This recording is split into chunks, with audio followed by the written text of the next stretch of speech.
complicated the more we go through it. So I'm not going to write this. However, I will specify this to ensure that, or I will walk through this to ensure that you get to understand this and you get to work around this the way it's supposed to be. So yeah, let us start with that. Now, first things first, in our current case, when we talk about solid principles, single responsibility principle is that each class should only do one uh, operation. Each class should only do one process or one purpose. It should not do more than one task. So if you have, let's say, as they provide an example, a basic coffee app or coffee machine, its purpose is only to perform what it's supposed to perform. It should not do other things. So they do a really good task of adding additional things within this coffee app and making sure that they follow solid principles within this. So there's this really good website, but I am not able to recall which website has done it. So I'm just going to walk through a couple of examples to see if I can find it. If I can find it, I'll be sharing the same so that yeah, D zone, I believe, might be the one. So I'll just try to share that so you can take a look at it later on. I will only walk through it in short within a few minutes alone so that I don't take too much time within it.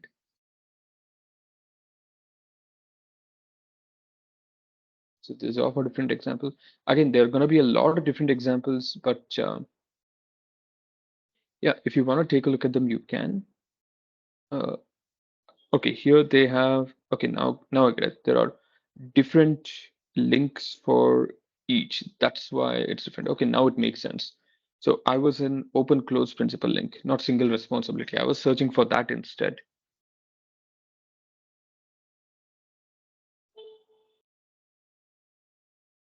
All right. Anyway, I'm terribly sorry for that. Again, I'm not able to find that exact copy-paste link, but this seems to be a fairly straightforward example on how to work around it. Like, for example, if there's a class called invoice printer, its only purpose is to print invoice, nothing else.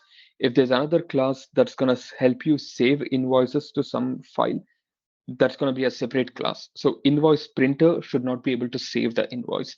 Invoice saving class should not be able to print the invoice. Each class should have its own purpose and you should never mix them. That's the first thing that you need to know. So just an example I'm just going to provide here. But anyway, yeah, let's move away from that. Followed with this, the next thing is open closed principle. Again, I'm only going to walk through this in short. I really don't want to take up too much time because I want to do a lot of coding in our time. That's the whole purpose. But yeah, open close principle basically means that whatever class, once you create a class, so a class once created is open for extension. Yeah, extension is the right word. Yeah, but not modification. In other words, once you create a class, you will have an idea of all the functions that a class should have. If you create a class called mail, you'll have an idea of all the functions the mail class should have. That is send email, receive or send email, open last email, and all these kind of things. You'll think of all these functions that a mail class should have. After that, over time, when you want to modify something, when you want to add an additional function in the future, you should not add it to the class called mail. You should instead create an inherited version of that mail class and add to it. For example, if you have a class called mail and you write all the basic functionalities, and later on you think, hey, I want to do something else. I want to add another function to read the mail to me. Then in that case, you should not add anything here. You should instead create a class called mail reader. The purpose of this mail reader class is to import this mail class first or inherit this mail class first. This is where we go for inheritance within Python, or sorry, within object-oriented programming. The idea of inheritance is one class can have access to all the variables and functions of another class. So if there are variables and functions like, let's say, send mail and everything, all these variables and functions, everything that is there in mail reader should also be able to access it. Once it has access to it, it'll have one additional functionality called read. So this is how we should always write classes.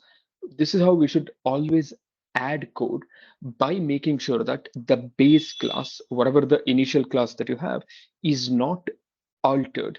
Instead, it creates new functionality through inheritance. This is something that a lot of people don't do, and they create this kind of code where a class gets modified. And I'll just show you why this should be done. You might think, hey, what's the big deal in just adding one function in a class that exists? It should not be a big deal, but it becomes a very big deal, and I'll tell you why. In many production grade applications, in many real world applications, classes are not written by us. We don't write the logic of class how it should be. Instead, classes are generated by requirements or specifications. So whenever you add something to one of the requirement or specification, it'll just add another thing along with it. So I don't want it to be just something that I talk about and I don't show it in example. So I'm just going to show this to you guys. Open API 3 example.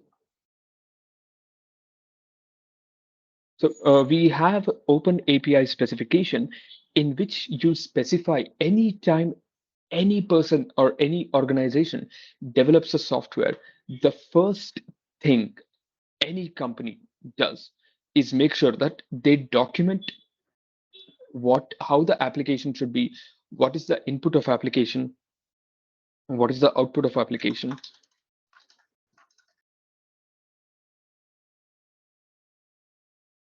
everything. So this is what I want to show you.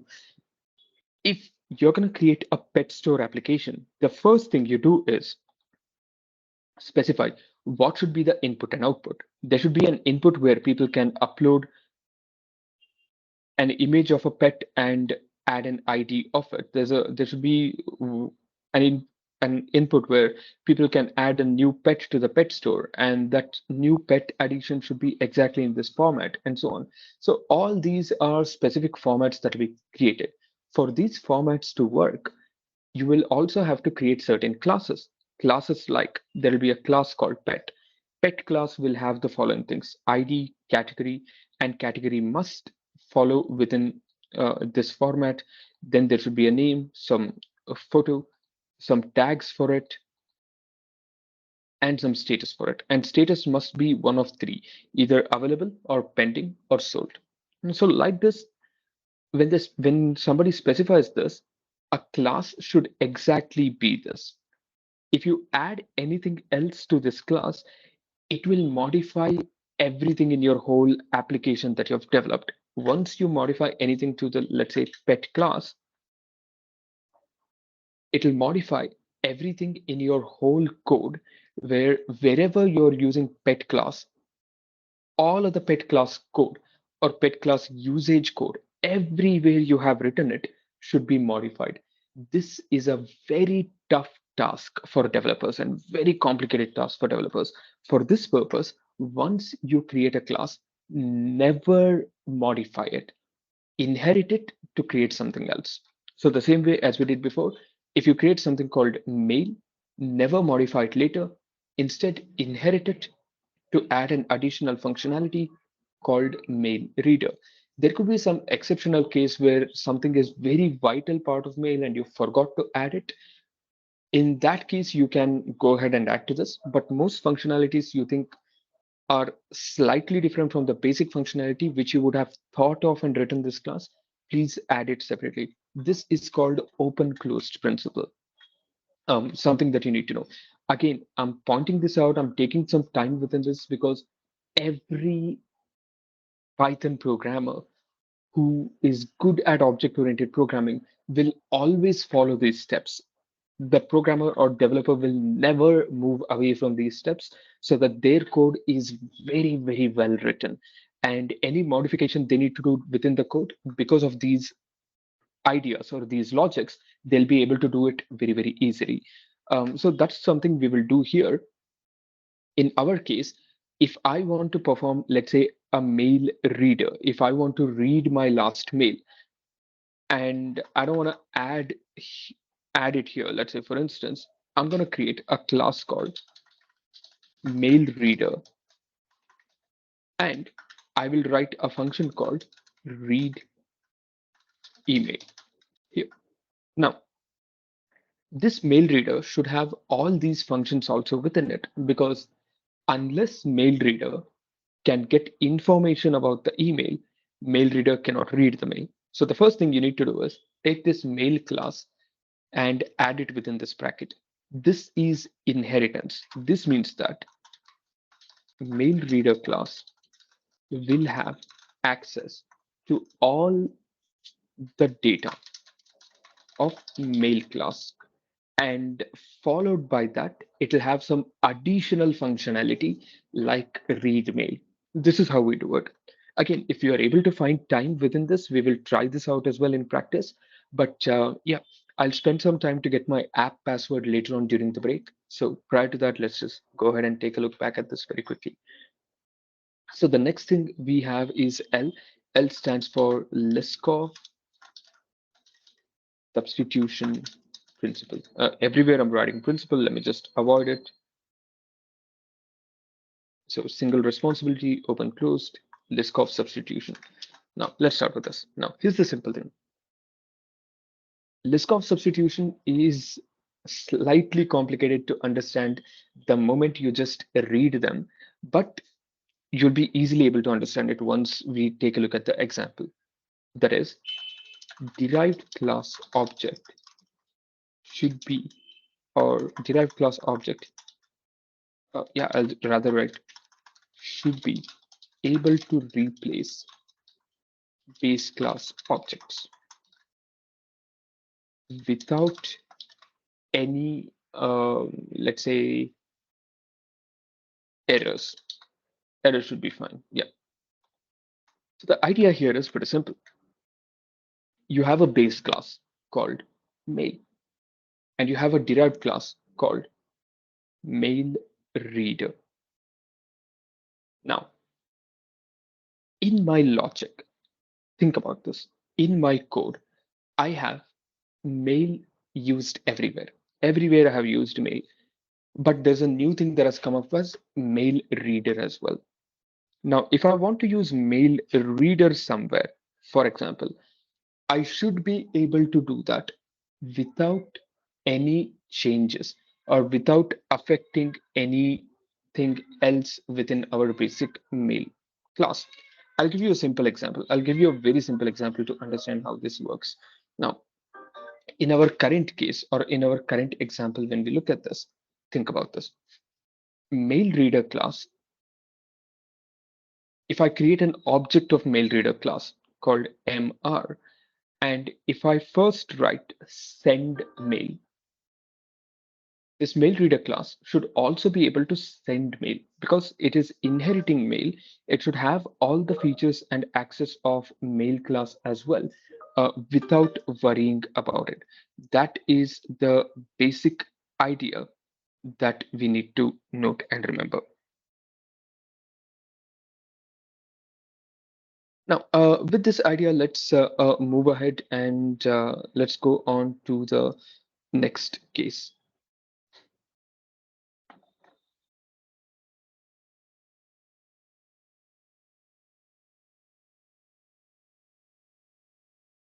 Right. So this is how we should be able to work around. Look, like again, the coffee example is probably the best one. Once you have, let's say, a coffee machine example, the idea of coffee machine, I think this should be available directly within the web. I'll just take the example. Um,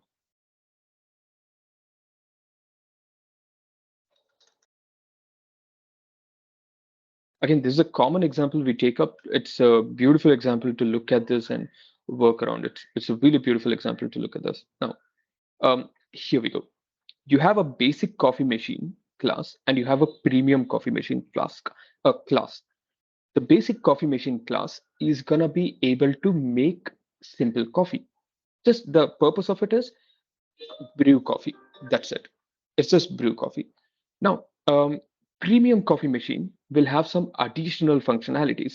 Like apart from brew coffee, it can do something like grind and some other additional task. Now, if I am using this basic coffee uh, machine and I have inherited this to create a new thing called premium coffee machine. And if I use an object of premium coffee machine, it should still be able to access all the functionalities of basic coffee machine because it's an improvement over the basic coffee machine. So it will have all the functionality access of this. And the next thing, this is what we call Liskov substitution principle. So anytime, anytime you replace a base class with a derived class, the derived class should be able to access or perform all the operations that a base class should.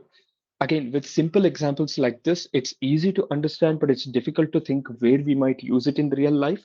But once at any point of time, if you ever start taking up a large scale application where you need to have a lot of requirements and you don't want to modify the code in the future, like if you just create one class and client says, hey, I want you to modify some requirements, you have to modify every part of the code. So that's going to be a pain. Instead, these are the ways where it'll help us out in a much better way. I'm just giving this as an example so that we understand this. And again, just to point out, I do not want to take more than the next 5 or 10 minutes on this. So let's quickly move ahead to the next few things. So O stands, okay, I'm sorry, not O, I. I stands for interface segregation. This is the fourth principle. The idea of interface segregation is to separate different things or to separate different classes. I'll give you a simple example. Let's say you have a printer and you have a scanner and you have a separate class called photocopier. Similarly, you have a class called mail, you have a class called NLP. Along with that, you have a class called mail uh, NLP, for example. So the idea here is that photocopier is a class which should have functionality of printer as well as scanner. Let's say, for example, there are the following classes. You have a class called printer that you're using. You have a class called scanner that you're using. And the client says, hey, we have two different things. I'm going to combine them to create a new product. I want you to have all the functionalities of this and this together. In that case, when you create a photocopier, don't write entire logic of printer separately and don't write entire logic of scanner separately. Instead, what you do here is in the photocopier class, add along with it printer and scanner as two classes so that this photocopier will have access of printer entirely, of scanner entirely. So any changes made here will affect this as well. Any changes made here will be accessible here as well. Another example,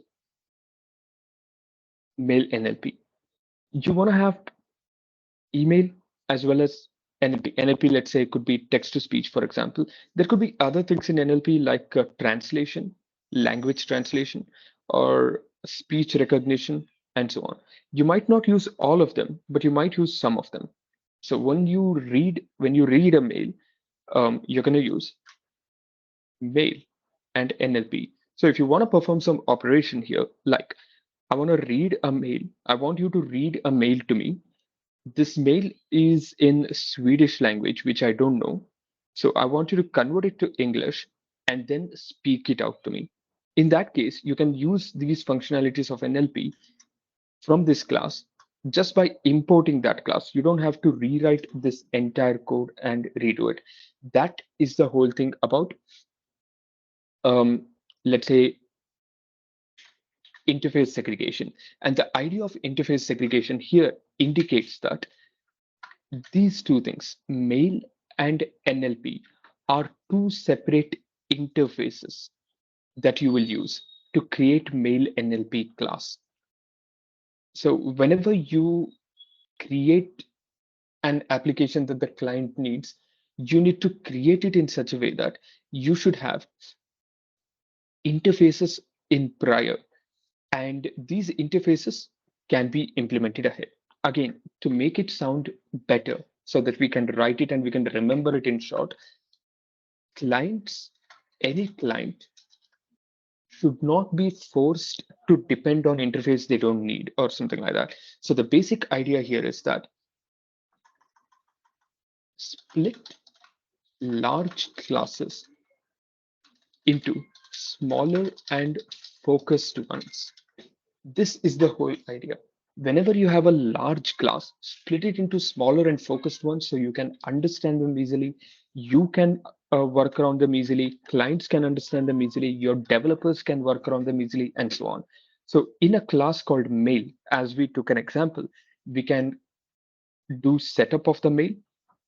We can do send email. We can do receive or view last emails. We can do so many different things. However, if you also add text to speech within this, speech recognition within this, and so many other things within this, any developer that comes ahead further is going to look at this and be like, hey, why do we have text to speech in a class called mail? It makes no sense.